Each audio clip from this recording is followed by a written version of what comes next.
O Soul Meeting, você pode dar uma sumida nesse negócio. Não.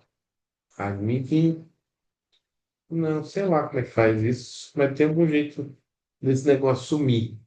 Mas eu acho que é quando eu der o F5 aqui. No More não tem opção de minimizar? Tem, vem no More, mas.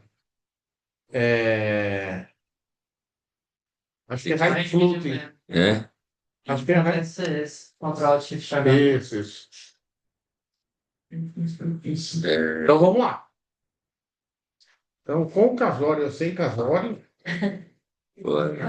um homem casado, Um agora. casado, um sério. Agora, um homem casado. Liga sério demais, né? Agora, um homem casado, um homem sério, Porque... com quase que família. Agora, um quase pai de família. Os Orelhas perguntou se minha noiva estava grávida. Ainda tá. Então, pode ser rápido. Na minha época também, casamento meio rapidinho, isso, mas Tá, não. hoje em dia entendo perfeitamente. Ah, não foi tão rapidinho também que você tá. É, já tem. Como que vocês andam? Tem tempo demais. Foi. Sim.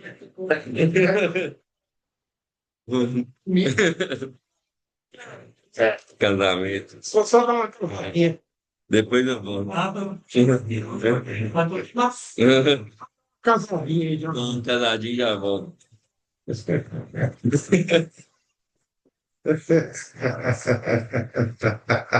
Esse, aquela foto que você postou, tô esquecendo. Aquela foto que você foi.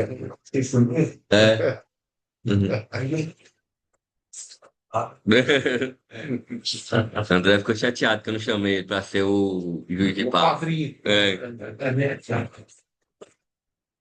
A daminha. a daminha no na festa. É a festa, né, gente? Tem. Pô, é.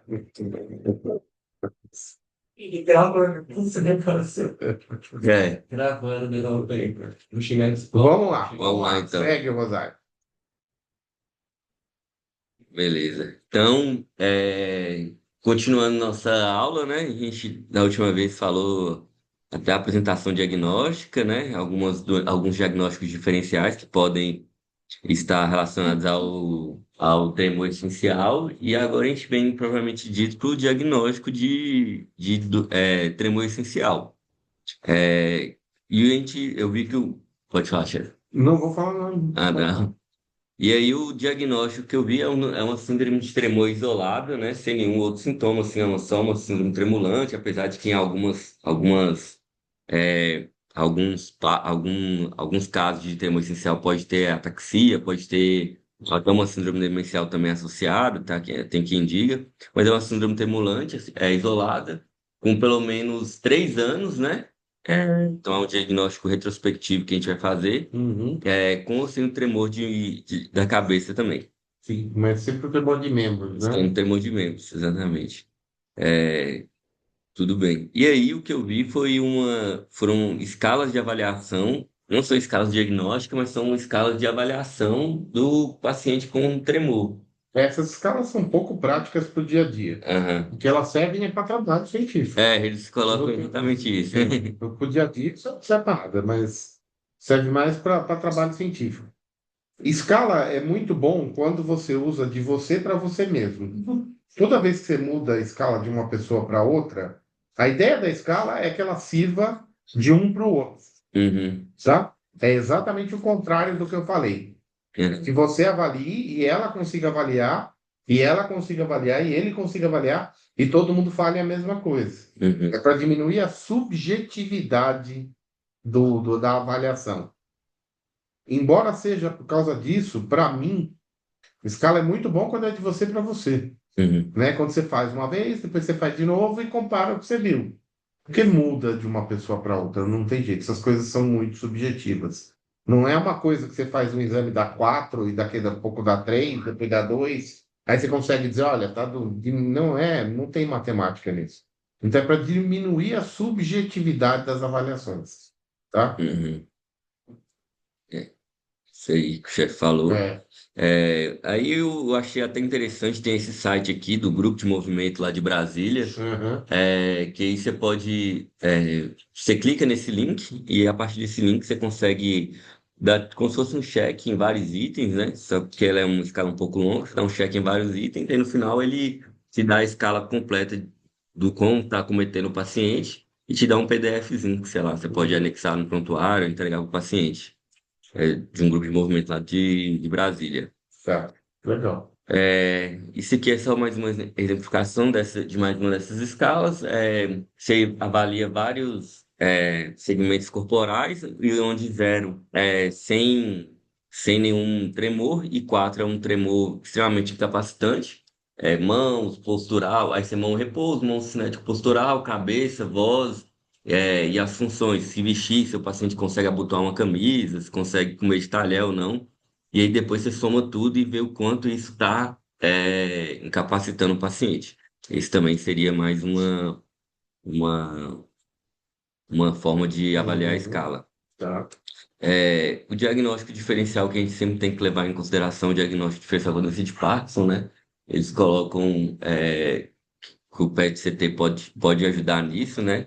Para ver se tem a derivação dopaminética nos músculos da base, Uhum. porque é uma forma da gente diferenciar da doença de Parkinson com os exames de imagem, né? Tem. Teoricamente, a fenomenologia é muito diferente. Aham. Mas, às vezes, num quadro inicial, você fica um tanto perdido. Então, você pode até usar o SPECT para um diferencial, se você ficar perdido, entendeu? Uhum. Se você não ficar perdido, é um exame caro. Você não vai gastar esse recurso do seu paciente.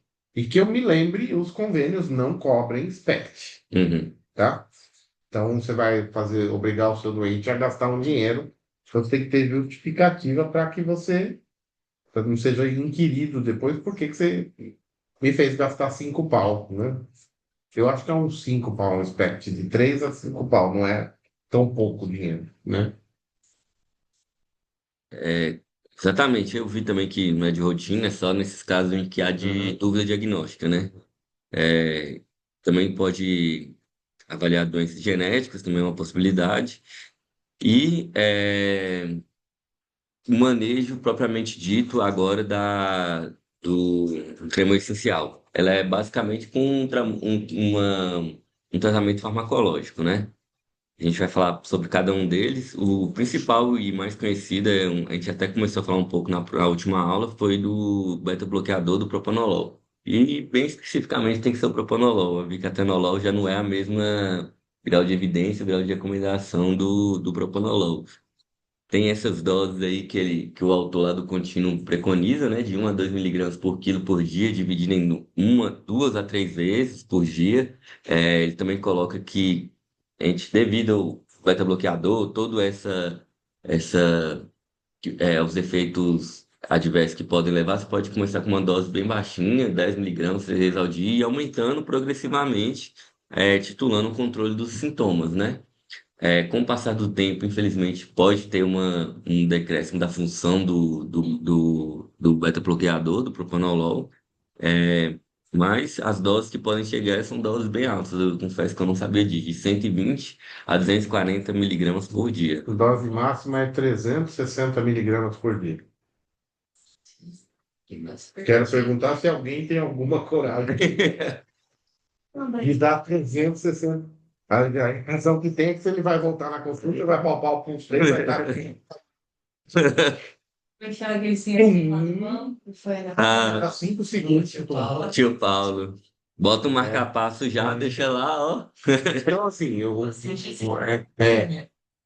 por que que 300 e tanto? Porque tem um beta-bloqueador que chama Rebatem LA, que é um propanolol lento. E Uhum, ele é de 80 miligramas. Então dá para tomar até 3 por dia. Nessa dose de 1 a 2 miligramas por dia, se você pegar um mamute do meu tamanho, uhum, dá 240 miligramas, né? Mas aí, de propanolol. Mas vou dizer que na prática, a gente não começa nem com 10 3 vezes ao dia, começa com 10 uma vez ao dia. Porque tem gente que é muito sensível a beta-block. uhum. E eu não costumo passar de 80 a 120, tá? Uhum. Se o doente tem resposta, você dá 10, depois dá 20, depois dá 30, 40. Eu costumo ir até uns 40, 80 e o Uhum. doente volta. E aí ele me conta: olha, foi excepcionalmente bom, foi mais ou menos, foi uma merda. Entendeu? Porque se foi excepcionalmente bom, eu posso pensar em subir até uns 120. Eu não dou mais, não costumo dar mais que 120, tá? Uhum. Eu já, para não falar que nunca dei, eu já dei esse Rebatem, que é um beta block lento, e eu já dei dois de 80, já dei 160. Uhum. Fazendo orações quando o doente saiu da sala, entendeu? O doente saiu da sala, a secretária, pode pôr o próximo? Eu falei, não, espera um pouquinho, vou acabar de rezar. Tem Né? saudade. Entendeu? Né? E, lógico, você vai falar mais de beta-block? Não, pode Não. continuar, E, chefe. lógico, idoso, Uhum. você nunca dê beta-bloqueador para idoso sem ter certeza que ele não tem um bloqueio, né? Eu não fiz nenhum marca-passo ainda por isso, Uhum. mas você pode ganhar um marca-passo, né? E até quanto o pessoal costuma. Você conta a frequência do doente antes, né? Pelo amor de Deus, né? Então você vê a pressão e vê a frequência do doente antes. Então aí eu contei a frequência. Então vamos lá, deu 82 de frequência. Tudo bem? Uhum. Deu 70 de frequência. Tudo bem ainda? Deu 56 de frequência. Meu chato já deu. Já começou a ficar meio. Uhum. Então, assim, uma regra que a gente usa é o 60, tá? Você conta a frequência do baiano lá e vê. Mais que 60, você pode entrar. Menos de 60, talvez não seja muito legal. Qual que é o problema? Será que ele vai beta bloquear? E se beta bloquear, ruim ou bom? Não sei. Agora, será que ele não vai sincopar numa frequência muito baixa? Né? Esse que é o negócio. Tem pacientes que com frequência alta se sentem muito mal. Então, às vezes, você dá beta-bloco e o doente até melhora um pouco. Uhum. E você vai falar contraindicação? Eu vou falar da asma DPOC, né? Vai, pode passar. Passa. Que a gente tem que levar em consideração, porque eles Então, podem. normalmente, o corte é 60 Uhum. de frequência, pelo menos a frequência, né? Que você conta rapidinho, é só pedir licença e medir a frequência do cabra. E eu começo com 10 uma vez ao dia, tá? Uhum. É isso, e é um hipoglicemiante também oral, então também pode causar hipoglicemia, né? Uhum. Tem que ficar de olho nisso. Mais alguma coisa do proponológico? Glicemia ou É, hiperglicemia? eu acho que é hipoglicemia, não é? Acho que, cara, então, não seria nossa. É? Ele é hiperglicemiante, Ah, ó, então né? desculpa Eu aí. acho que é hiperglicemia. Tá isso. Tanto que é contraindicado para idoso, para diabético. Ah, beleza. Então tá. Não vai. Vamos lá. O segundo. Não, e outra coisa, Ah, lembrar do efeito colateral de impotência sexual. Beta-bloco tá. pode dar impotência sexual, E pesadelo também. né? E aí é aquele negócio, né? Geralmente, para uma moça, um idoso, um velhinho, não vai contar que ele está impotente, né? Ele vai ficar acanhado de informar isso, né?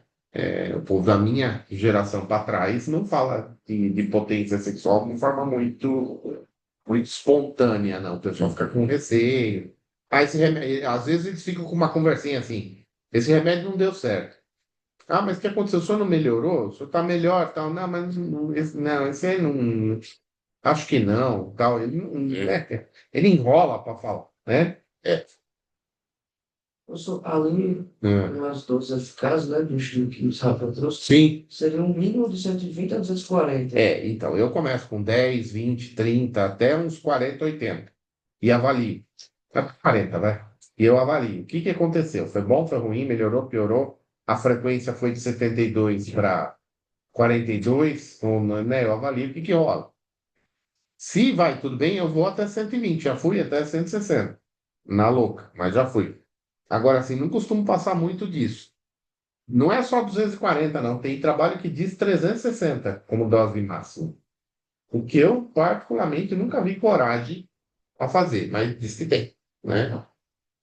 Realmente, uns 40 de 8 em 8, O 120 costuma ser o máximo que a gente usa quando o paciente tem muita melhora, entendeu? Quando você dá, o doente tem uma puta melhora, compensa, tal, né? Pode seguir, Beleza. tá? Aí o segundo também de primeira linha, que é tratamento farmacológico, é a primidona, que é o anticonvulsivante, né?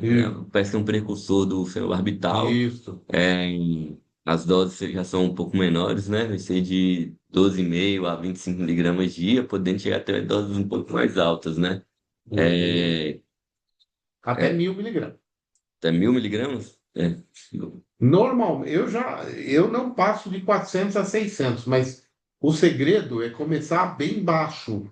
O comprimido tem de 250 e de 100 miligramas, tá? Uhum. Tem duas apresentações. O de 100 miligramas eu parto em 4 e começo com 25. Tem que começar com dose baixa. Se você começar com 100 miligramas, o doente pode passar mal e aí ele não aceita mais tomar essa bagaça. Beleza. E os efeitos colaterais da primidona aí vão ser típicos também do fenobarbital, que é a sedação, a ataxia também podem, podem ocorrer. Acho que na primidona tem mais alguma coisa que o senhor queria falar. Acho que Não. isso aí. Então, essa sedação, então, por exemplo, às vezes um paciente, do mesmo jeito que o beta-bloqueador num velhinho você fica com receio, Uhum, a primidona no mais novo você fica com receio. Porque você vai pegar alguém numa idade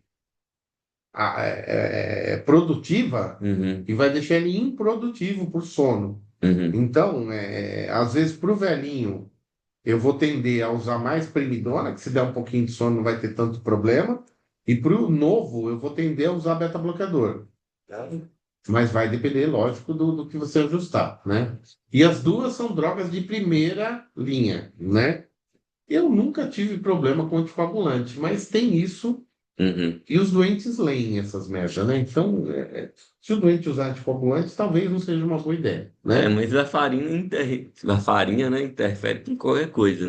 Então, pois é. De- come couve. Interfere. Feijoada não pode comer a cor. É. Então, assim, interfere. Então, assim, se tiver, tipo, aí você põe o cardio, que colocou aquela varfarina ou vascular na jogada. Posso dar? Aí você conversa com o cara, né? São as drogas de primeira escolha, tanto Uhum. beta-bloco quanto primidona. Uhum. Um não é superior ao outro, tá? São iguais. Beleza. Aí já tem os fármacos de segunda linha, eles colocam o É. topiramat e a gabapentina, né? Que são a panaceia atual da neurologia. Como Se você estiver tratando qualquer coisa de é, neurologia, dê topiramato ou eu ia gabapentina. até fazer essa piada aqui também, eu ia falar assim, você não sabe o que você faz, você dá gabapentina na neuro, a chance de você acertar é muito grande, né? Mas doutor, o que eu tenho? Não interessa. Ela vai tomar gabapentina. Tanto faz. CLP, tudo de movimento, Topira, eu acho que o pessoal do Topira e da gabapentina é uma ideia boa. Porque assim, o que eles fazem? Quando você está lançando um produto, Uhum, você tem que fazer vender aquilo. uhum, Os caras da Topira e da gabapentina foram mestres em fazer um monte de trabalho com cefaleia, com uhum. neuropatia periférica. Você leu um trabalho de carbamazepina para neuropatia periférica? Não. Não, né? Alguém se interessa em fazer? Não, também. Né? Por quê? Porque o cara da GABA já gastou esse dinheiro, né?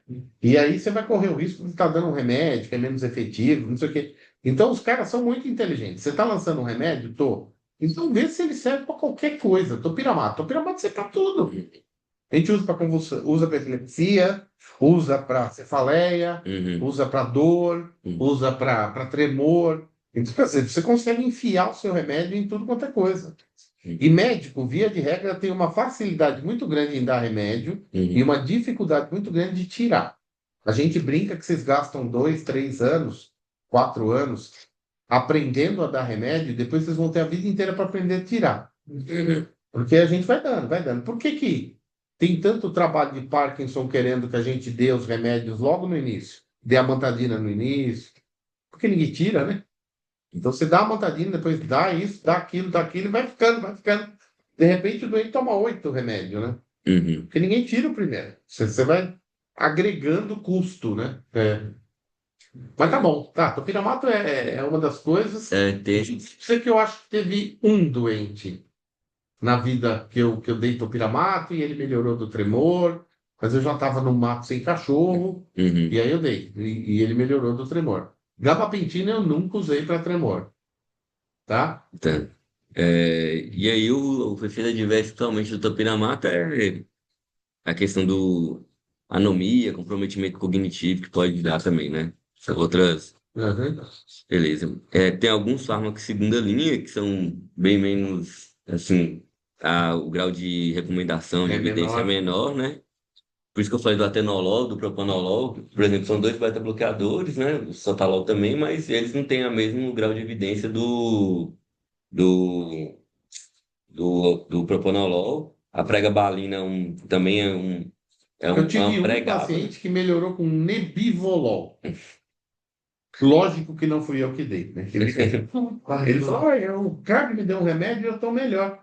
Eu falei, do quê? Do tremor. Eu falei, do tremor? Ele mostrou, eu falei, olha, melhorou, né? Aí ele tomava nebivolol.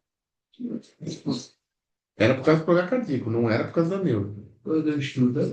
Eu não, eu falei, só não tomando esse remédio. O... E aí? E aí eu vi até a acetazolamida também atuando no treino essencial e eles levantam que, que o tratamento, apesar de existir e tudo, ele não é, e de ser de primeira linha, ele não é assim 100% efetivo, né? O paciente permanece com algum Sim, tremor e sim, aí acaba que a aderência fica um pouco comprometida, né? sim. E aí já estão evoluindo em Mas você outros. tem que ser claro quando você dá o remédio. Vai curar o que o senhor tem? Não. É para ajudar o senhor, não para curar. É para o senhor poder pegar um copinho desse de plástico. Esses copinhos são um demônio para quem tem tremor essencial. Não para nada dentro do copo, né? Então é para o senhor continuar, conseguir fazer suas coisas. É Uhum. óbvio que essas desgraças. Outro dia eu peguei um desenhista, Hum. um tremor essencial. Falei, mas é um caralho, né? Aí pensei até em distônico, em tremor distônico, por fim, era tremor essencial, ele melhorou com beta-block, né? Melhorou, né? Aí ele voltou a piorar. Esse desenhista, esse caso foi legal. Ele melhorou com o beta-block, ficou um bom tempo bem. Aí ele voltou a piorar. Falei, mas ué. Eu falei, por que que você tá pior? Ele falou, não sei, eu tô pior, tá, não sei o quê.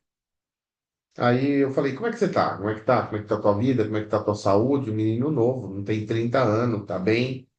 Aí eu falei, você tá estressado com alguma coisa? Ele falou, eu tô estressado pra cacete, porque eu não arrumo estágio. E eu preciso de estágio e está terminando meu curso, ele faz curso de não sei o que lá, e ele precisa até. Quer dizer, é outra situação que está deixando ele Uhum. estressado e piorando o tremor, né? Uhum. Aí eu dei antidepressivo para ele, ansiolítico, dei qualquer diabo lá, Uhum. entendeu? Porque, meu, não adianta eu ficar aumentando o beta-bloqueador dele, ele não vai melhorar. O que está deixando ele estressado é que ele está com problema no trabalho lá, que ele não arruma o que ele quer e não sei o quê, e fica ansioso, e aí piora o tremor. Ele é desenhista, Uhum. faz desenho com nanquim. Esse desenho técnico lá, aqueles negócios lá. Uhum. Então é uma tinta. Então, aí qualquer coisinha que ele faz fica um negocinho no desenho. Né? Não, ele faz na internet, né? Não, vou rapaz, vai fazer outra coisa. Então, você é novo, pô, então você é novo, vai fazer outra coisa. Então, acho que eu vou social aí. Olha lá. Muito cuidado quando tem hora que vem na boca pra gente falar pra ele, vai fazer outra coisa. Velho. Muito cuidado com isso, tá? Né? Ah, e a senhora não pode engravidar, vai adotar uma criança.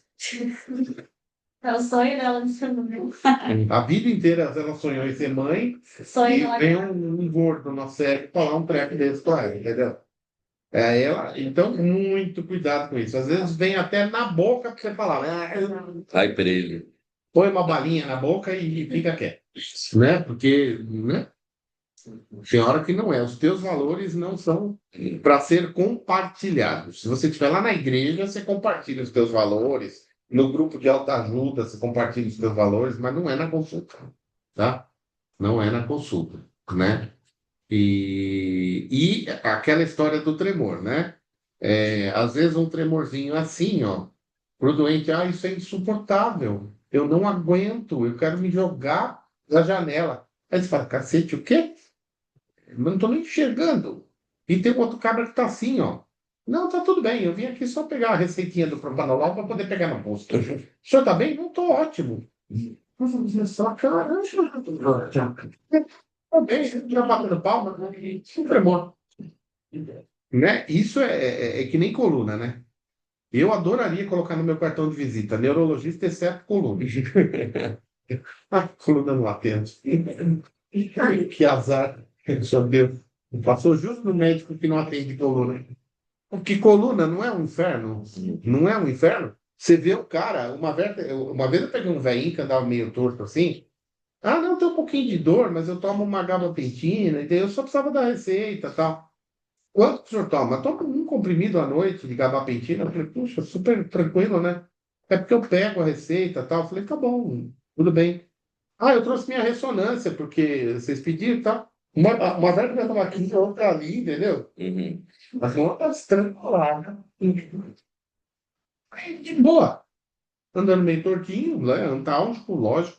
De boa, de boa. Falei assim, eu até reexaminei o velhinho e perna, hein? Tá, ótima.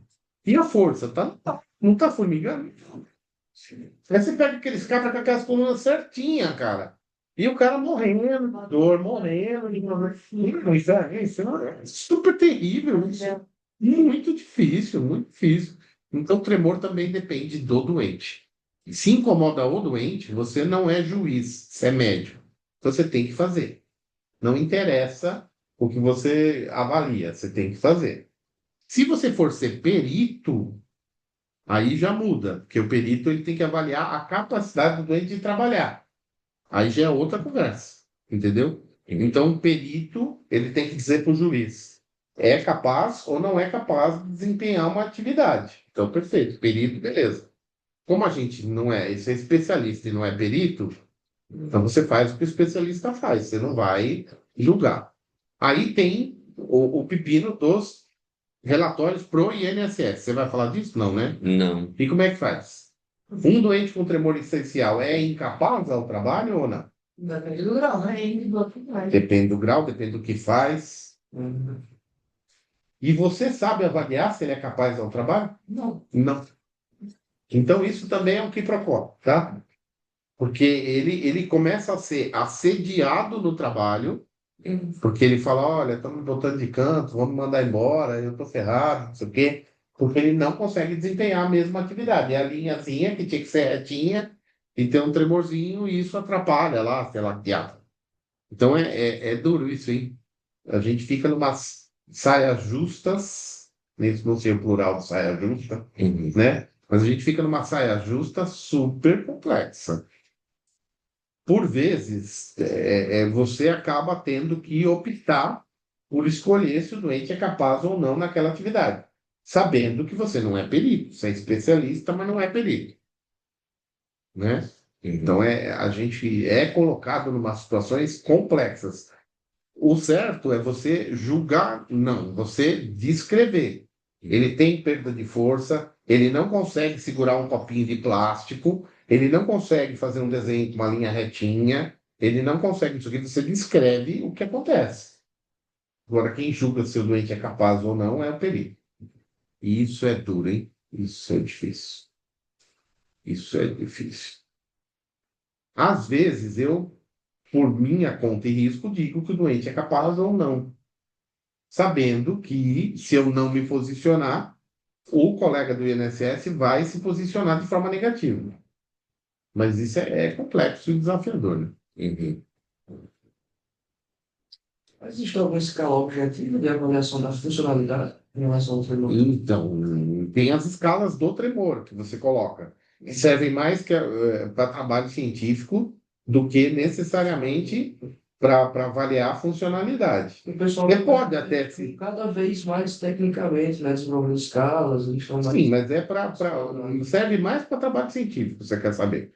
Porque no dia a dia são coisas complexas de você usar e, na maioria das vezes, a gente não tem o tempo suficiente para poder aplicar. Na residência, a gente ainda tem uma liberalidade poética de aplicar essas escalas. Mas é porque é residência. Se isso aqui fosse um ambulatório de tocação de serviço, não dá para ficar aplicando escala, né?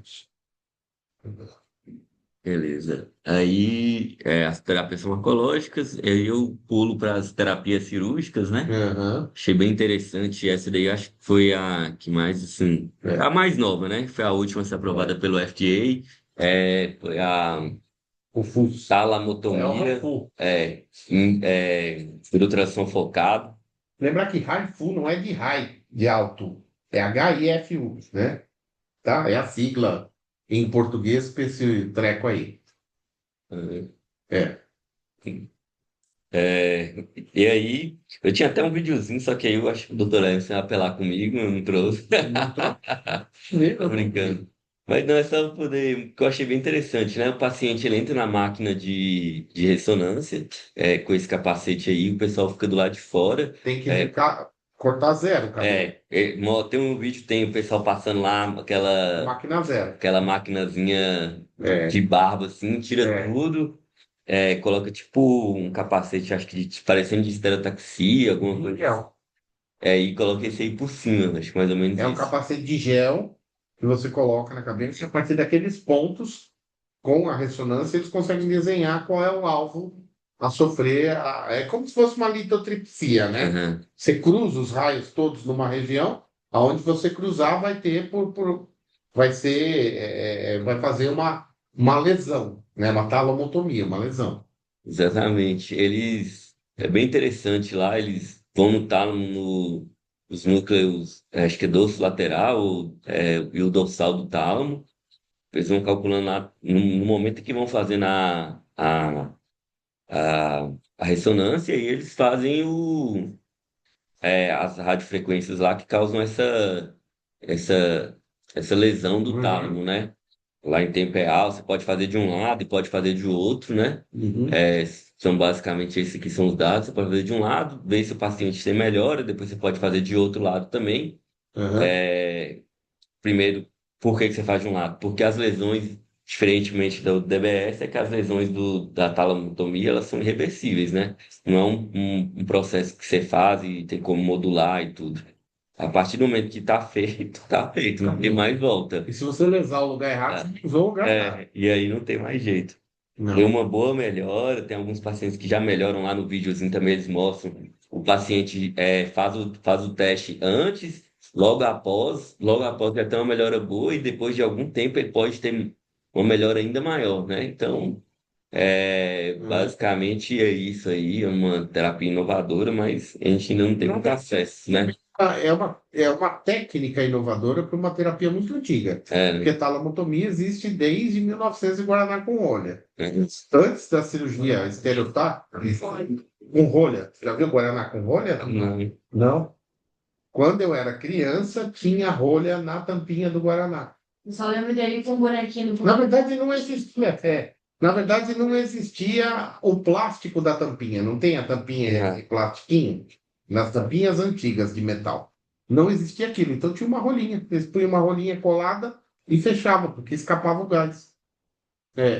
Mas isso é do século passado. Então, assim, e já usava talamotomia. Então, na verdade, é um jeito novo de fazer uma coisa velha. Qual é o senão da talamotomia normal? Por que não abre a cabeça do cabra, enfia o catéter lá e faz uma talamotomia? sei, eu acho que guiado pela ressonância, lá você consegue ver, tem mais A, re- precisão. a talamotomia E é também menos tem. invasiva também, né? Então, e essa é a única vantagem. Você não abre a barriga, você não abre a cabeça do cabra. Você faz uma lesão lá dentro sem abrir a cabeça. Qual a desvantagem? Na talamotomia tradicional, você faz a craniotomia você faz com anestesia local, sabe disso, né? Uhum, Não dói nada. Então você vai lá, anestesia a calota, abre o periósteo dói. uhum, Aí o osso você fura e abre a dura lá, uhum, né? O catéter que você desce, se você tiver feito a ressonância tudo certinho antes, você não acerta vaso, não acerta nada. Mas uhum. existe um risco pequeno. Existe um risco pequeno de meningite também. Você está entrando na meningite. Então também existe um risco pequeno. Você desce com a porra do catéter lá, conforme a estereotaxia, né? Uhum, E aí você vai descendo o catéter e chega até o núcleo. uhum, Quando você chega no núcleo, você liga ele numa máquina de eletroneuromiografia e você tem as descargas do tálamo, que são específicas. Então, a cápsula interna faz tem, o tálamo faz tum, e o padrão de desenho de cada um. Então, você sabe exatamente onde você está. Uhum. No Raifu, você não consegue fazer isso, porque é a ressonância, né? Não tem como saber onde você está. Você tem que confiar na máquina, Uhum. né? E no Raifu, é a outra crítica que a gente faz ao Raifu. Você começou a talomotomia, você vai até o final. Começou a torrar lá o negócio, ele torra. Na talomotomia tradicional, você dá uma torradinha e vê o que acontece. Então o cara tá lá. Aí você chegou no tálamo, você já melhora um pouco o tremor. Na hora que você chegou com o eletrodo no tálamo. Aí você dá uma pequena torradinha, né, com a radiofrequência. Aí o cara tava lá, chegou lá, ele melhorou um pouco, ele parou, você, opa, beleza. Aí você faz a talomotomia completa. Você tem como parar o processo antes de seguir até o final. Refutando, você não tem. Você começou, ele vai torrar o tálamo lá no núcleo ventral intermédio do tálamo, que é o alvo mais comum. E a eficácia de quanto ali, ó? De quanto que é a eficácia? De 46%. 46%. Na gra... Qual a eficácia da água benta? Sabia que tem medido isso? Não sei. 50%. Qual a eficácia do placebo? 50%. Então, assim, eu sou bem crítico do Raifu. Eu acho que é pegar uma fruta velha e colocar uma casca nova, entendeu? Então, eu não sei se tem tanta vantagem o fato. Porque, assim, qual é a incidência de complicação infecciosa nas neurocirurgias que vocês fazem? Acho que está sendo muito baixo. Muito baixa, não é baixa? Então, eu não sei, sabe? Complicação com sangramento. Existe? Existe. Mas é muito baixo. É baixa também. Então, assim, mas se você fizer estereotaxia nas urgências médicas da Lapa, que é um dos primeiros lugares que eu trabalhei nem existe mais, talvez dê merda mesmo, né? Que era um pezinho pequenininho. Então, assim, você tem que ter critério para fazer, entendeu? Então, assim, quem vê os neurocirurgiões daqui trabalhando, como eu já vi, meu, quantas vezes os caras lavam aquela cabeça do doente? Eu estava do lado lá, uma cirurgia de Parkinson, né? O Edu. Ele lavou, lavou, lavou, lavou, lavou, lavou, lavou, lavou, lavou, lavou. Aí, não contente, ele trocou a luva, trocou máscara, trocou, ele lavou, lavou, lavou. Eu tive uma hora que eu falei, para, já tá limpa essa merda aí.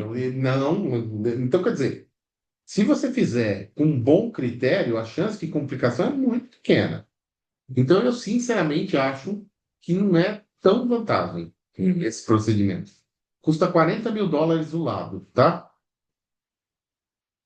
Então, não sei, assim, por essa eficácia que eu considero que talvez não seja tão vantajoso, tá? Mas, assim, se os caras do Einstein me ver falando isso, eles vão me matar, porque eles estão fazendo isso daí, né? Uhum. O titular lá do distúrbio de movimento do HC, que agora, que é como é que chama lá? O maluco lá, o Dr. Rubens, ele faz isso. Então, ele é um grande defensor dessa terapia. E ele não é um Zé Ruela, ele é um cara muito bom. Ele é um cara muito bom, muito capaz. Mas eu acho que a eficácia para mim é pouca, sabe? Eu não vejo vantagem de fazer esse negócio, não. Beleza. Aham. Aí tem o DBS também, né? Uhum. E também vai, só que é uma atuação mecânica, eles colocam lá a diferença entre um e outro, né? Que aí tem a craniotomia, faz o É muito mais. invasivo, né? É pouco Né? invasivo, mas é muito mais invasivo. Tem riscos, né? Mas eles Mas, colocam que são baixas mesmo as complicações tanto. mas ó a eficácia dele. 90% de melhor. Então é muito superior, entendeu? Uhum. Muito superior. E É, ele já foi aceito pelo FDA, foi muito antes, se não me engano, lá aliás, faz muitos foi em anos. 96, 93, assim, Muitos anos que se faz, né? o Raifu foi aí em 2007, Eu 2005, achei. pouco tempo. Tudo vai tender para isso, para uma terapia com menos furo, menos cutucada, menos não sei o quê. Mas no momento talvez não seja a melhor opção. O DBS é muito melhor e você modula, né, o teu estímulo, né? Uhum. Você consegue depois ir modulando o teu estímulo, né? Isso aí foi um. Mas também são para casos bem refratários, né? Aham, Já não é o tratamento assim. Não são todos os pacientes que chegam ao DBS. aham, A gente tem também as estimulações não invasivas e a toxina botulínica também aham, são outras opções terapêuticas, né? Eles colocam a toxina botulínica principalmente nos tremores cervicais, de sim e não, que podem uhum. ajudar os pacientes e também, em algumas vezes, E a toxina muitas vezes vai servir naqueles casos que você ficou com dúvida e às vezes é um tremor distônico, Uhum. né? Pode ser que funcione também, né? E o tremor de voz também pode, que eles pedem, falam que tem que ser auxiliado por um otorrino para poder fazer Sim. essa Ou eles aplicação. fazem pela nasofibro, eles injetam na mucosa, que é só jogar em cima da mucosa, né? Que já faz. Uhum. Ou com a nasofibra olhando, eles aplicam pelo pescoço mesmo. Uhum. Que eu vi fazer uma vez e achei o ó do Borogodó, entendeu? E você olha aquela câmera lá, ela tá olhando lá a goela do baiano lá por dentro, de Uhum. repente sai um alien oitavo passageiro, é a agulha. Uhum. Aí ele vai lá no lugar. E aí, Mas tudo bem. Quem sabe fazer, faz direitinho. viva basicamente isso e o aconselhamento, prognóstico, né? Porque isso daí tudo foi relacionado o tremor essencial. No começo ele pode parecer que ele é um tanto quanto benigno, que ele não tem que ele não tem muita repercussão na vida do paciente, mas pode sim ter algum tipo de repercussão na vida dele, pode atrapalhar as atividades de vida dele. Então, assim, e é uma doença que não tem cura atualmente, né? Tem tratamento, mas não tem cura. Então, tudo isso tem que ser alinhado com o paciente, as expectativas, tudo que pode ser tá envolvido aí no tratamento do tremor essencial. Basicamente isso, galera. Você não precisa tirar a esperança do doente, tá? Então, não, isso aí não tem o que fazer, não. Não seja assim, né? Não precisa tirar a expectativa do doente. Você não pode mentir para o seu doente. A relação médico-paciente é baseada em confiança. Então, você explica para o seu doente, ó, nós vamos tratar, isso tem chance de melhorar, nós vamos, né? E agora pode não melhorar totalmente, mas vamos tentar ajustar. Qual é o seu objetivo? Por que que o senhor quer tratar? O que está acontecendo? Entendeu? Questão de ir conversando, tudo em conjunto, né? Muito bem, muito bem, muito bem, muito bem, muito bem, bem, bem, muito Tá bem. faltando alguma coisa? Não, Só eu acho que é quer? isso mesmo. E o topiramato eu usei uma vez, é mais mesmo beta-bloqueador e primidona, né? E você pode usar uma associação em algumas situações de beta-bloqueador e primidona, tá? Dá para usar como associação e muitas vezes é bem interessante. Manipula, Não, não, você dá os dois juntos. Você dá os dois juntos, tá? Então dá para usar uma associação, tá? Muito bom, ótimo. Então vai lá no. Como é que é? chegar no Então, é bacana. Tá vendo? ele cruza a imagem do dono com essa imagem. Sim, você faz um lápis e troca quente para você poder achar o alvo. E aí você envia o negócio e olha. Enquanto a venda chega, Isso, você vai dar. isso. Para pausar.